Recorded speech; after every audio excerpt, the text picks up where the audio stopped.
గడప దాటక ముందు అబద్ధం ఊరంతా తిరిగొచ్చినట్టుగా ఇలా రేవంత్ రెడ్డి చేసేటువంటి అనేక ప్రయత్నాలు, కుట్రలు, కుతంత్రాలు ఇవన్నీ కూడా మరి మనం అందరం చూస్తా ఉన్నాం. ఇవన్నీ కూడా నిజం నిలకడ మీద నిలబడుతుంది. అదేవిధంగా ఈ యొక్క దొంగ హామీలను అమలు చేయక ఇవాళ ఇలాంటి ప్రయత్నాలు చేస్తూ ఉండి ఎన్ని కుట్రలు చేసినా, ఎన్ని కుతంత్రాలు చేసినా కేటీఆర్ గారిని మీరు ఏం కూడా చేయలేదు, ఏం కూడా మీతో కాదు. అదేవిధంగా ఇప్పుడు ఎన్నికలు వస్తున్నాయి కనుక మళ్ళా రైతు భరోసా పేరుతోటి మరి మనం ముందుకు వచ్చేది. మనం ఒక్కసారి ఎన్నికల కంటే ముందు పోదాం. ఇగో ఇప్పుడు ఇస్తే 10,000 రూపాయలు రైతు బంధు, ఎన్నికల తర్వాత 15,000 వస్తాయన్నాడు. డిసెంబర్ 9వ తారీఖు నాడు కేసీఆర్ ఇస్తే 1,00,000, నేను గెలిస్తే కాంగ్రెస్ ప్రభుత్వం గెలిస్తే 2 లక్షలు తీసుకోండిగా. ఇప్పుడు ఇస్తే కేసీఆర్ 1,00,000, మేము 9వ తారీఖు నాడు 2 లక్షలు ఇస్తామని చెప్పడం జరిగింది. మరి ఆ 2 లక్షలు ఎటువైనాయి? వాళ్ళు మన దాని సంక్రాంతికి అన్నారు, 15 ఆగస్టుకి అన్నారు, ఇంకో దానికి అన్నారు, దసరాకి అన్నారు, దీపావళికి అన్నారు. ఇవన్నీ ఊటకో మాట గడుపుతూ ముందుకు వెళ్ళిపోతూనే ఉన్నారు తప్ప ఇప్పటి వరకు 50%, 50% కూడా రుణమాఫీ చేయని అసమర్థ ప్రభుత్వం ఇవాళ తెలంగాణలో కాంగ్రెస్ ప్రభుత్వం మాత్రమే. అంతేకాకుండా మరి అప్పుడే ఇస్తా అన్న 15,000 రూపాయలు రైతు భరోసా ఎందుకు ఇవ్వలేదు? మళ్ళీ ఇవాళ ఎన్నికలు వస్తున్నాయి కనుక, స్థానిక సంస్థల ఎన్నికలు వస్తున్నాయి కనుక ఇక మళ్ళా మొన్న సంక్రాంతికి అన్నారు. రేపు సంక్రాంతి వస్తుంది, 14వ తారీఖు, 15వ తారీఖు సంక్రాంతి ఉంది. సంక్రాంతి కాదట, మళ్ళా 26వ జనవరి భారత రాజ్యాంగం రచించినటువంటి అంబేద్కర్ గారు రాసినట్టు అప్పుడు మనకు ప్రజాస్వామ్యం వచ్చింది కనుక మళ్ళీ 26 నాడు అంటారు. ఇక 26 నాడు మళ్ళీ దీని మీద మళ్ళా ఆధార్ కార్డులు కావాలి, లేకపోతే మళ్ళీ కొత్తగా అప్లై చేసుకోవాలి, ఇలా రకరకాల కారణాలు చెప్పి కాలయాపన చేయడానికి ప్రభుత్వం ఉన్నది. సబ్ కమిటీలు, మంత్రివర్గ భేటీ, అసెంబ్లీలో తీర్మానం, ఇట్లా ఒక్కొక్కటిగా మరి చెప్తూ వెళ్తున్నాడు తప్ప ఒక్కటంటే ఒక్కటి కూడా ఇప్పటి వరకు సరిగా అమలు కాలే. ఇప్పుడు కూడా రైతు భరోసా అమలయ్యే పరిస్థితిలో లేదు. రైతు భరోసా మీద మాకు నమ్మకం లేదు. ఎందుకంటే రుణమాఫీ చేస్తారని అప్పుడు కొర్రీలు పెట్టి ఆ పాస్బుక్ అని, ఆధార్ కార్డు అని, రకరకాల కుటుంబంలో ఒక్కరికే అని అందరికి ఇస్తా అని చెప్పి, రైతులందరికీ ఇస్తా అని చెప్పి ఇలా 50% ఇచ్చేసాం. మళ్ళీ ఇవాళ కూడా రైతు సాగు యోగ్యమైనటువంటి భూములకు అన్నిటికీ ఇస్తా అని చెప్పి మళ్ళా అప్లికేషన్ పెట్టుకోమంటున్నాం. ఇలా నీకు దమ్ముంటే, చిత్తశుద్ధి ఉంటే గతంలో కేసీఆర్ గారి ప్రభుత్వం ఏదైతే రైతు బంధు అమలు చేసిందో లిస్టు ఉంది నీ దగ్గర ఆల్రెడీ. ఒక లిస్టు నువ్వు అనుకుంటే గంట సేపులో సెక్రటరీలో కూర్చొని ఒక గంట సేపులో నువ్వు 5 ఎకరాలకు ఇస్తావా, 10 ఎకరాలకు ఇస్తావా, లేదా నీకు ఏదైతే సాగు యోగ్యమైన భూముల లిస్టు నీ దగ్గర ఉన్నది, వెంటనే దాన్ని అమలు చేయి. అది చేత కాదు, అబద్ధాలు చెప్పి మళ్ళీ స్థానిక సంస్థల ఎన్నికలలో మళ్ళీ ప్రజలను మోసం చేసే దిశగా, ప్రజలను మళ్ళా వంచే దిశగా, ప్రజలను నయవంచన చేసే దిశగా మళ్ళీ రేవంత్ రెడ్డి సర్కారు ఒక ప్రయత్నం చేస్తూ ఉన్నది. ప్రజలారా మనం అందరం కూడా ఆలోచన చేయాలి. ఇవాళ మళ్ళీ హరీష్ అన్నను హౌస్ అరెస్ట్ చేశారు. ఎందుకు అరెస్టు? ఇవాళ నీకు మేము గురుకుల పాఠశాలలో ఫుడ్ పాయిజన్ అవుతుందని నిన్న కరీంనగర్లో కూడా ఫుడ్ పాయిజన్ అవుతుందని మేము పోతే మమ్మల్ని అరెస్ట్ చేస్తారు. ఇవాళ రైతు భరోసా ఇవ్వండి అని ధర్నా చేస్తే అరెస్ట్ చేస్తారు. మమ్మల్ని ఇళ్లకి వెళ్ళి కూడా బయటకు వెళ్ళలేనటువంటి దౌర్భాగ్య పరిస్థితి. ఇందిరమ్మ రాజ్యం అంటే మార్పు అంటే మేమేమో అనుకున్నాం, కానీ ఇవాళ ఇందిరమ్మ రాజ్యం అంటే ఎమర్జెన్సీ తలపించే విధంగా ఇవాళ తెలంగాణ రాష్ట్రంలో కాంగ్రెస్ ప్రభుత్వం నడుస్తూ ఉంది. అటు ఉద్యోగాలలో ఆందోళన, ఇటు విద్యార్థులు ఫుడ్ పాయిజన్ అవుతుందని 57 మంది పిల్లలు ఆత్మహత్య చేసుకున్నటువంటి పరిస్థితి వచ్చింది.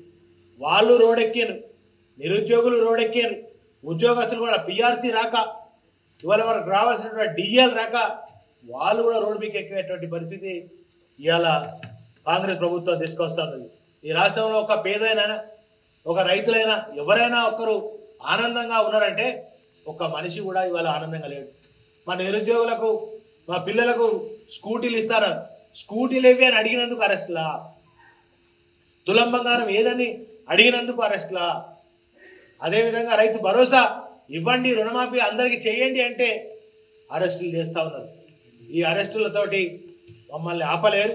ధర్నా నిర్వహిస్తే రైతుల పక్షాన కొట్లాడితే ఆనాడు మళ్ళీ రిజర్వాయర్ నీళ్లను విడుదల చేశారు. అది కాకుండా మరి ముందస్తుగా పంటలు ఎండిపోక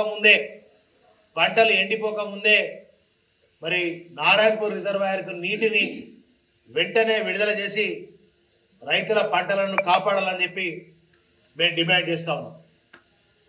ఇదే సందర్భంలో ఈ రాష్ట్రంలో అనేక వేధింపులు, అనేక కేసులు, అనేక కుట్రలు ఈ రాష్ట్రంలో బీఆర్ఎస్ పార్టీ నాయకుల మీద, మాజీ మంత్రుల మీద, ముఖ్యంగా కేటీఆర్ గారి మీద, హరీష్ రావు మీద, అదేవిధంగా కేసీఆర్ గారిని కూడా జైలుకు పంపుతానని మాట్లాడినటువంటి మరి ఈ రాష్ట్ర ముఖ్యమంత్రి ఒక్కసారి ఆలోచన చేయాల్సినటువంటి అవసరం ఉన్నది. 10 ఏళ్ల ముందు ఉన్న తెలంగాణ ఎట్లుండే, 10 ఏళ్లలో తెలంగాణ రాష్ట్రం దేశానికే కేసీఆర్ గారి నేతృత్వంలో ఒక రోల్ మోడల్ పరిపాలన, అదేవిధంగా నీళ్లు కావచ్చు, నిధులు కావచ్చు, ఉద్యోగాలు కావచ్చు, గొప్పగా తెలంగాణ రాష్ట్రం అభివృద్ధి చెందింది. కేసీఆర్ గారు సచ్చుడో తెలంగాణ వచ్చుడో అనే మరి తెలంగాణ రాష్ట్ర సాధన కోసం తన చివరి శ్వాస కోసం కొట్లాడినటువంటి సంగతి తెలంగాణ ప్రజలందరికీ కూడా విదితమే. మరి తెచ్చిన తెలంగాణ ఎట్లుండాలనుకున్నామో 10 ఏళ్లలో అద్భుతమైన ప్రగతిని సాధించినటువంటి తెలంగాణ కాంగ్రెస్ అబద్ధపు మాయమాటలకు మరి మోసపోయి ఇవాళ తెలంగాణ అన్ని సమాజాలు, ఒక దిక్కు రైతాంగం, ఒక దిక్కు మరి నిరుద్యోగులు, అదేవిధంగా ఒక దిక్కు ఉద్యోగస్తులు కూడా, అన్ని రంగాల వాళ్ళు, రియల్ ఎస్టేట్ రంగం కావచ్చు, అన్ని రంగాలు కూడా కుదేలై ఇలా వీధిన రోడ్డ పడ్డటువంటి పరిస్థితి తయారైంది.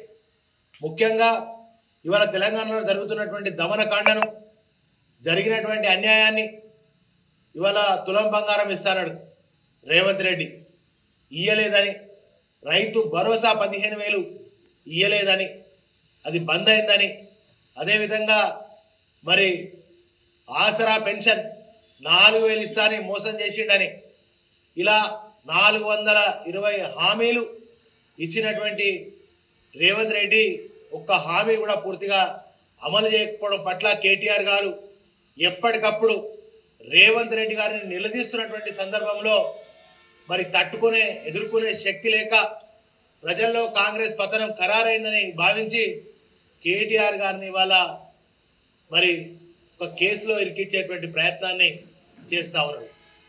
దానిలో అసలు అవినీతే లేదు. కేటీఆర్ గారు అవినీతే చేయలేదని చాలా స్పష్టంగా ఇప్పటికి ఒక 100 సార్లు చెప్పడం జరిగింది. దానిలో అవినీతే లేదు. అవినీతి జరగనప్పుడు, అవినీతి లేనప్పుడు కేటీఆర్ గారిని ఎట్లా అరెస్ట్ చేస్తారు?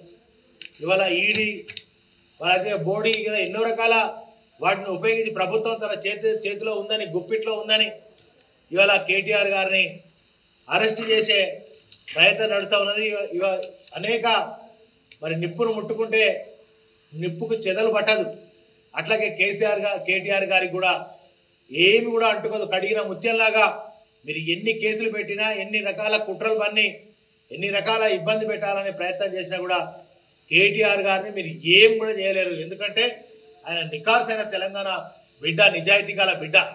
మరి అటువంటి ఆయనను కేసులు పెట్టి మరి ఈ తెలంగాణ ప్రశ్నించే గొంతు నొక్కుదామని ప్రయత్నం చేస్తే అది మీకే సరైనటువంటి, మేము తెలంగాణ కోసం కొట్లాడినటువంటి నికార్సైనటువంటి తెలంగాణ ఉద్యమకారులం, తెలంగాణ తెచ్చిన తెలంగాణను ఎలా కాపాడుకోవాలనో మాకు తెలుసు. మీరందరూ కూడా రైతులారా ఒక్కసారి ఆలోచన చేయండి. కేసీఆర్ ఉన్నప్పుడు టన్ టన్ టన్ టన్ అని రైతు బంధు అకౌంట్లలో పడ్డది. ఇవాళ 2 పంటలు ఎగ్గొట్టిండు. 17,500 రూపాయలు ఒక్కొక్క ఎకరానికి ఒక్కొక్క రైతుకు ఇవాళ రేవంత్ రెడ్డి బకాయి ఉన్నాడు. ఇలా రైతులు ఊర్లలో, ఇలా నేను పేపర్లో, టీవీలో చూసిన, ఊర్లలో 17,500 రూపాయలు మాకు బకాయి ఉన్నామని వాళ్ళే ఊర్లలో పోస్టర్లు వేసుకునేటువంటి పరిస్థితి వస్తూ ఉంది. కనుక నువ్వు ఇచ్చినటువంటి ప్రతి ఒక్క హామీ ఏదైతే ఉందో వాటిని అన్నింటినీ కూడా అమలు చేయాలి. ముఖ్యంగా ఇప్పుడు మా నియోజకవర్గంలో మరి యాసంగి పంటకు నీళ్లు నారాయణపూర్ రిజర్వాయర్లో తప్పకుండా విడుదల చేయాలని చెప్పి కోరుకుంటూ, మరి ఈ యొక్క గతంలో జరిగిన ఎలక్షన్లలో జరిగినటువంటి తుపాకీ రాముని మాటలు, ఈ యొక్క అందరం ప్రజలందరూ తెలంగాణ రాష్ట్ర ప్రజలందరూ నమ్మని ఈ పాలన ప్రజాపాలన కాదు. ఇది ఎటువంటి పాలన అంటే ఇది తుపాకీ రాముని పాలన.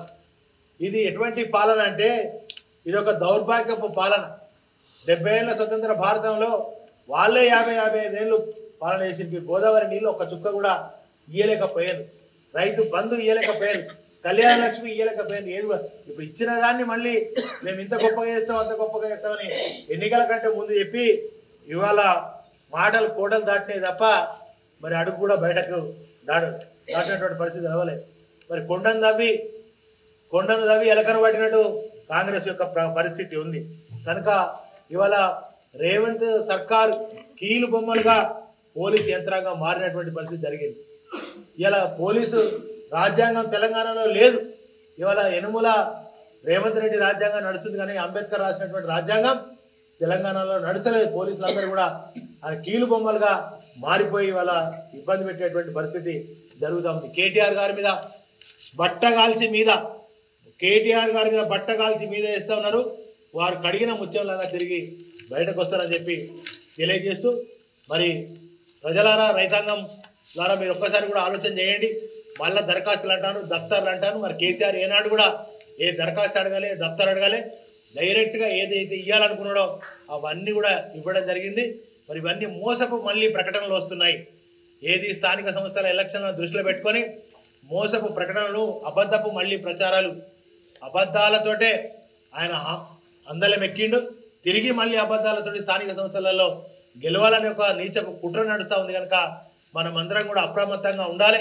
మరి మనకు ఎవరి ద్వారా అయితే మేలు జరిగిందో, ఎవరి ద్వారా అయితే మంచి జరిగిందో వారికి ప్రజలందరూ కూడా అండగా ఉండాలని మనసుగా కోరుకుంటూ, ముఖ్యంగా నారాయణపూర్ రిజర్వాయర్ నీటిని 4 రోజుల లోపు కనుక విడుదల చేయకపోతే రైతుల పక్షాన మీరు ఎన్ని బారికేట్లు పెట్టినా, కంచెలు పెట్టినా, పోలీసులను మమ్మల్ని ఎంబడబెట్టినా, మా మీద ఎన్ని కేసులు పెట్టినా కూడా మేము రైతుల పక్షాన పోరాడతామని చెప్పి తెలియజేస్తాం. మరిన్ని వీడియోస్ కోసం ఛానల్ ని సబ్స్క్రైబ్ చేయండి. లేటెస్ట్ అప్డేట్స్ కోసం వాట్సాప్ ఛానల్ ని ఫాలో అవ్వండి. ఆ లింక్ డిస్క్రిప్షన్ లో ఉంది.